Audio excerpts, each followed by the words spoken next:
Okay, so share ko sa inyo to guys, no. So ngayong araw guys, meron tayo ditong mga phone device guys, no. So itong phone device na to guys ay isang Infinix guys, tsaka yung isang Samsung guys, no. Yan. So ito guys yung likod niya guys, no. So ito guys, unahin natin ito guys. So Infinix, ano ito guys, no. Infinix Smart 8 Pro guys. Ito guys yung likod niya. Yan. So yung issue guys ng phone device nito guys ay no power ito guys, no. Yan. So check natin guys yung mga motherboard dito guys ng mga phone device nito guys, no. So sunod nito guys, ito guys yung Samsung parang G2 Prime nito guys, no. Yan. So ito guys yung likod niya guys. So basag rin siya guys. So no power din ito guys. Tsaka sira guys yung power button niya guys, no. Tsaka yung volume niya dito. So puro lumang lubo guys. Yan. So ito guys ay ipinadala sa atin guys at gagawan rin natin guys ng video natin guys, no. Yan. So check natin guys lahat guys ng phone device nito guys. Check natin yung mga board nito. Yan. So ito kasi guys yung Samsung na to, old model ito guys ng Samsung na ito guys, no. Yan. So naka phone device din ako nito dati guys. Ito rin yung gamit ko dati guys. Yan. So dito ang una nating gagawin dito guys, ito guys, no. Ito guys yung una nating gagawin. I-check natin guys yung motherboard niya guys, no. Yan. So para ma-check natin guys yung motherboard guys ng Infinix Smart 8 Pro na ito guys ay tanggalin natin guys yung SIM tray nito guys, no. So bubuksan natin. So tabi muna natin guys yung Samsung na yan. So bali dalawa guys yung ipinadala sa atin guys, no. Yan. So tanggalin natin guys yung SIM tray nito. Yan. So sunod natin dito guys para mabuksan natin ito guys yung unit na ito guys na Infinix Smart 8 Pro na ito guys ay pwede kayong gumamit dito guys ng electronic liquid nyo guys, no. Or pwede kayong gumamit guys ng heat gun nyo guys, no. So sa akin guys dahil nga nakita ko ito guys ay nabuksan na ito guys ay electronic liquid na lang guys yung gagamitin natin dito guys, no. Yan. So para mabuksan natin ito guys, pwede kayong gumamit guys ng pang opening tools nyo guys, no. So sa akin guys ay ito lang yung gagamitin ko guys, no. Yan. So simulan natin. So lagyan na natin guys ng electronic liquid natin guys, no, para maglambot guys yung adhesive nito guys.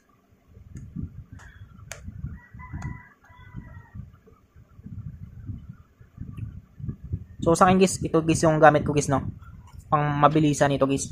So pwede rin kayong gumamit guys, no, kung meron kayong mga opening tools guys. Ayan. So pwede niyo siyang gamitin guys. So sa akin guys ay pang mabilisan ito guys, no. Kaya ito guys yung gamit ko guys. Malaki kasi guys yung ano nito.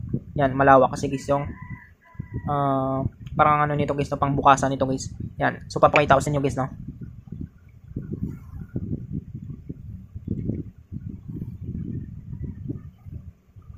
Yan, so lagyan lang natin guys ng electronic liquid natin guys, no, para madali natin siya guys matanggal guys yung mga natuyong glue na ito guys, para lumambot agad guys. Yan.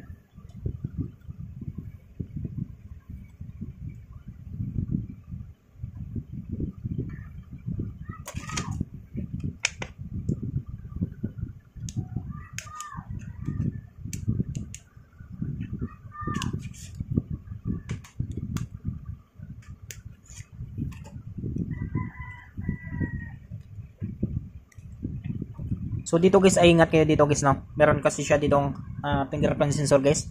Meron siyang FPC connector guys, no. Pag naputol natin yan siya guys, ma-disable guys yung fingerprint sensor nito guys, no. Yan. So malambot na siya guys, no. So nabuksan na kasi ito dati guys. So ngayon guys ay bubuksan rin natin ito guys.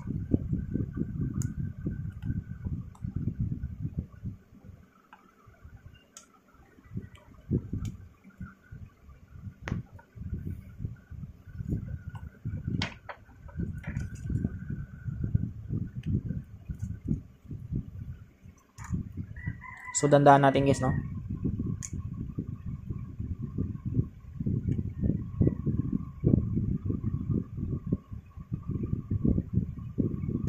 Yan. So nabuksan natin guys, no. So ito guys yung loob guys ng Infinix Smart 8 Pro guys, no. So ito yung sinasabi ko sa inyo guys, kapag ito guys ay natamaan nyo guys, no, or nasungkit nyo ito guys, pwedeng maputol guys, no. So kapag naputol yan ay mawalan siya guys ng fingerprint sensor guys, no. Yan. So tabi natin guys. So nabuksan na nga ito guys, no. Yung selyado nito guys ay napunit na dito guys. Yan. So buksan natin.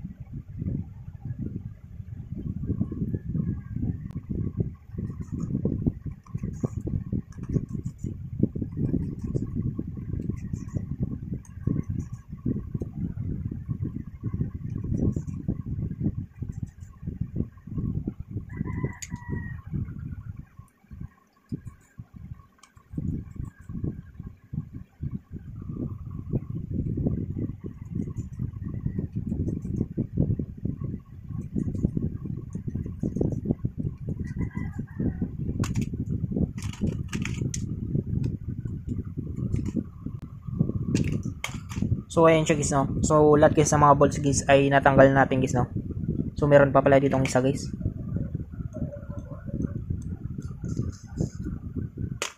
Yan. Sunod natin guys ay bubuksan natin guys yung unit na ito guys, no. So para mabuksan natin ito guys, pwede yung gumamit guys ng pang-open yung tools nyo guys, no. So sa akin guys yung gagamitin ko dito guys yung kuko ko lang guys, no. Yan, so simulan natin.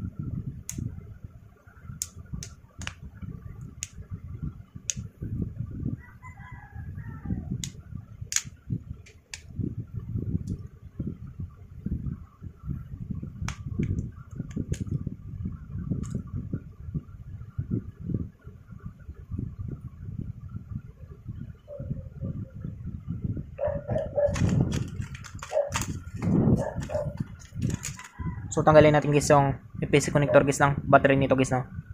Or yung tinatawag natin guys na flexible printed circuit nito guys. Sunod natin guys, tanggalin natin guys yung PC connector guys ng fingerprint sensor nito guys, no. Yan. So subukan natin guys, no. So pandarin natin guys.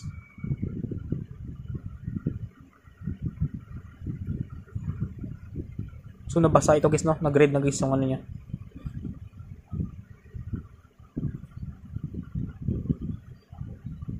So wala siyang response guys, no.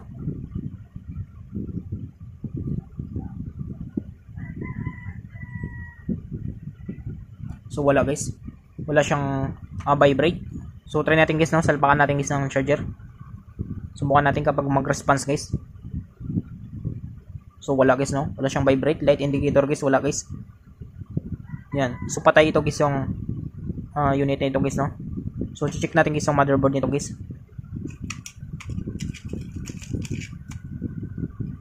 So tanggalin natin ulit.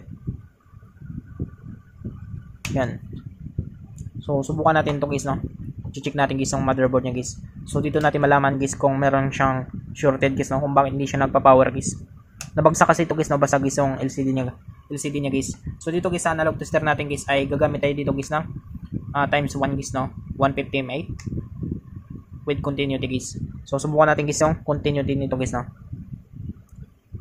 So hanapin muna natin dito guys yung positive negative guys, no.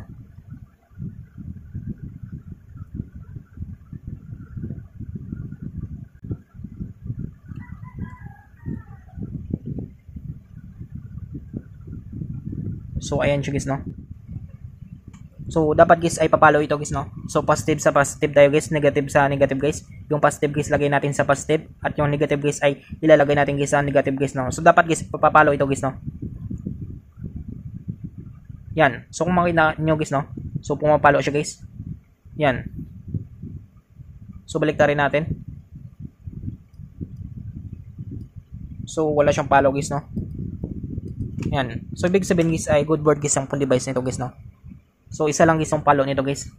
Yan. So sunod natin dito guys, check natin guys yung battery nito guys, no. So check natin guys yung battery nito kung buhay guys yung battery nito guys, no. So kapag yung battery guys ay damage guys, so possible guys na walang power din guys yung phone device natin guys, no. So dito guys gagamit tayo dito guys sa analog tester natin guys ng 10 guys, no, direct current voltage guys. So dahil guys ito guys ang battery nito guys ay 3.8 volts guys, gagamit tayo dito guys ng 10 guys, no. Yan. So subukan natin guys, no. Testerin natin guys yung battery nito. Subukan natin kung buhay ito guys.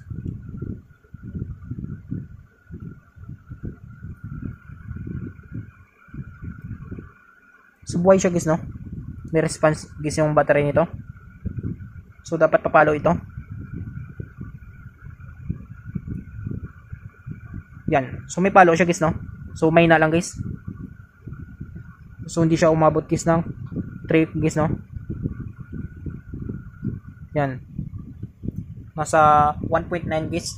Ito guys yung battery nito guys. So try natin guys i-battery shock ito guys, no. Subukan natin guys. So dito guys wala siyang terminal guys, no. So meron pa ako dito guys isang ano guys. Meron pa ako ditong isang pang battery shock natin guys, no. So ito guys yung pang Infinix Techno, ito guys yung pang battery shock na ito guys, no. Yan. So hanap tayo dito guys ng ano niya. hanap tayo dito guys ng terminal niya guys, no.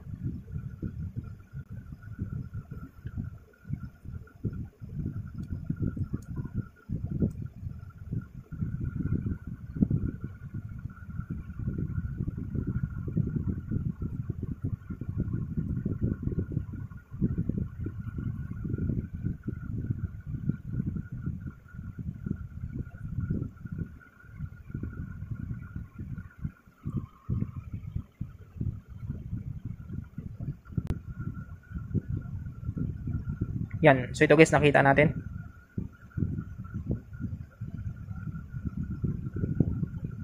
Yan. So nakita natin dito guys, no. So subukan natin guys, battery shock natin. So natanggal siya guys. So balik lang natin guys, no. So medyo maluwang lang guys. Yan. Subukan natin guys yung bagong pang battery shock natin na ito. Yan. So kapag nag-blow ito guys, ibig sabihin guys ay charging ito guys, no. So try natin guys, battery shock natin guys, mga ilang minutes lang guys, no. Subukan lang natin guys, no. Battery shock natin kung mabuhay siya guys.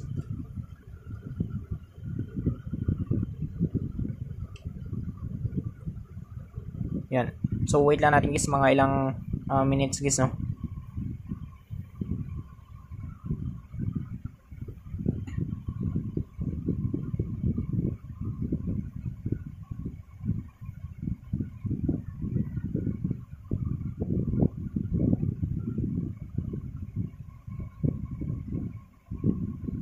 So ayan siya guys, no. So okay na yan siya guys. So try natin. So minute guys yung ano natin guys, no. Pang battery shock natin guys. So parang nabasa ito guys, no. Kung makita nyo guys, nagkaroon siya guys ng lumot-lumot guys. Yan. Kung makita nyo guys, no, nagkaroon siya guys ng lumot-lumot dito guys, ha. Charging port niya guys, no. Yan. So nag green yan siya guys. So subukan natin guys. So balik na natin. Subukan natin kung kapag magkaroon siya guys ng power guys, no. So panda rin natin guys.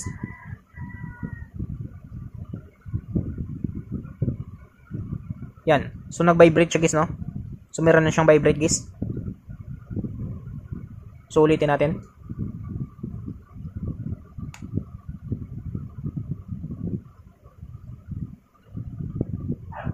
So ayan siya guys, no. So nagba-vibrate na siya guys. So try natin guys, no. I-charge natin guys. Saksakan natin guys ng charger. Subukan natin guys kapag mag-respond siya guys, no.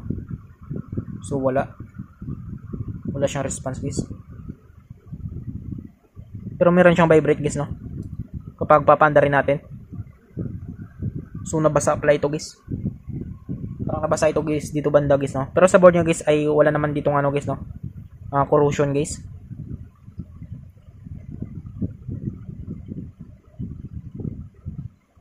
Yan, so may vibrate siya guys.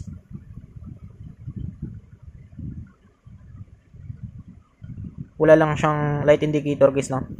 So possible guys na buhay ito guys yung board nito guys, no. Na-test na rin kasi natin guys dito guys sa analog tester natin guys, no. So good board naman siya guys. So gagamit tayo dito guys ng schematic natin. Subukan natin. Subukan natin kapag mag-reading siya guys, no. So dapat guys yung read nito guys ay magre-reading yan siya guys. Yan, so makita niyo guys, no. So may reading siya guys. So buhay guys yung phone device nito guys, no. Yan, so kung makita niyo guys, umilaw siya guys, no. Yan. So buhay guys yung motherboard nito guys. So possible guys ay LCD lang guys yung tama nito guys, no. Yan. So 1.7 guys, no. So normal siya guys. So buhay ito guys. Yan. So tabi natin yan. So LCD lang guys yung tama nito guys ng Infinix Smart 8 Pro na ito guys, no. So sunod natin dito guys yung ito guys, yung Samsung na ito guys, no. Yung lumang Samsung na ito. So try na rin natin guys salpakan nito. Subukan natin guys, no, kung meron rin siyang reading guys.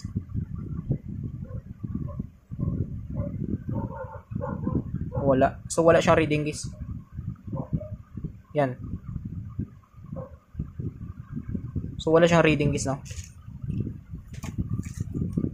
Subukan natin dito guys sa dito guys sa isang charger natin. So wala siyang vibrate guys.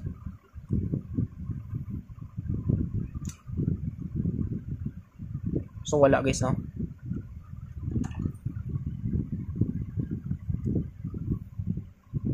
So wala rin siya guys. So wala siyang amperahe guys na pumapasok guys, no, na reading guys. So ang gagawin natin dito guys ay check natin ito guys, no. So para ma-check natin guys, buksan natin guys yung unit nito guys.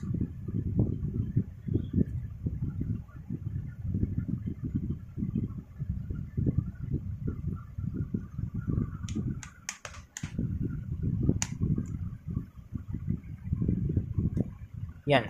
So ito guys yung loob nito guys, no.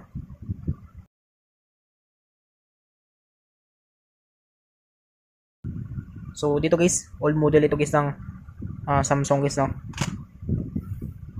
So gagamit rin tayo dito guys ng analog tester natin guys, no. So times 1 tayo. 150 mA with continuity guys. So hanapin natin dito guys yung positive negative nito guys, no. Yan. So may palo siya. So balik ta rin natin. Yan. So nakita natin guys yung positive negative ni guys, no. So dito guys ay dito tayo guys sa positive guys, no, negative sa negative guys. So dapat papalo ito guys. Yan. So makita niyo guys, no, pumapalo yan siya. Yan. So kapag diniligtad natin guys, positive sa negative, negative sa positive guys, dapat hindi siya papalo guys, no. Kasi kapag papalo ito guys, ibig sabihin guys meron siyang shorted guys, no. Yan. So wala siyang palo guys. So try tayo gagamit tayo dito guys ng bus natin guys, no. So dito sa positive, negative sa negative guys, dapat tutunog ito guys, no. Yan. So pag binaliktad natin guys yung positive sa negative, negative sa positive guys, dapat hindi siya tutunog guys, no. Yan. So tumunog siya guys pero once lang guys, no. Ibig sabihin guys ay good board pa ito guys yung phone device nito guys, no. Yan. So ano lang dito guys, possible guys yung battery nito guys, no. So check natin guys yung battery niya kung kung goods pa guys yung battery nito. So, ano tayo guys, no? Direct current voltage. So, gagamit tayo dito guys ng 10. Subukan natin guys kung meron pa siyang palo guys. So, wala siya guys, no? Wala siyang wala siyang reading dito guys sa analog tester natin guys. So, possible guys ito guys yung so, wala siyang palo guys, no? So, possible guys ito guys yung guys, no? May tama guys yung battery niya guys. So, yung board niya guys okay pa naman. So, yung tama nito guys yung battery tsaka yung LCD nito guys. Yan. So ito naman guys ay LCD guys, no, yung tama nito guys. So yung battery nito guys ay goods pa guys yung Infinix Smart 8 Pro nito guys. Yan. So ayan siya. So bali na check natin ito dalawa na ito guys, no. So good board naman guys, no. Maliban na lang dito guys sa battery tsaka ito guys sa mga LCD ni guys, no.